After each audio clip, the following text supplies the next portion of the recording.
मैंने चाहा था कि अंदोहे वफा से छूटूं। मैंने चाहा था कि अंदोहे वफा से छूटूं। वो सितमगर मेरे मरने पे भी राजी ना हुआ। वो सितमगर मेरे मरने पे भी राजी ना हुआ।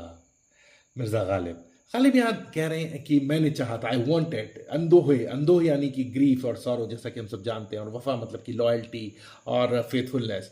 तो गालिब यहाँ कह रहे हैं कि मैंने चाहा था कि अंदोहे वफा से छूटूं, that I escape this sorrow of being faithful, of sorrow of faithfulness और सॉरो ऑफ लॉयल्टी।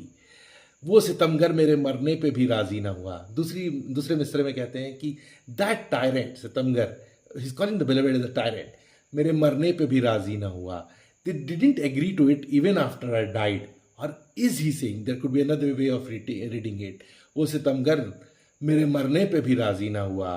दैट सितमगर, that tyrant didn't allow me to die so that I can escape this sorrow of faithfulness. अच्छा, why is being faithful, why is being faithful a state of sorrow? It's not usual. इसलिए कि next line में लेकिन वो उसको complete करते हैं कि वो बेलविड को सितमगर के कह के बुलाते हैं। He calls the beloved a tyrant. So it could be that the faithfulness was one sided and it was only coming from the lover and not from the beloved. Or it could be that even in the love, the person was such tyrant that it was causing the lover a sorrow.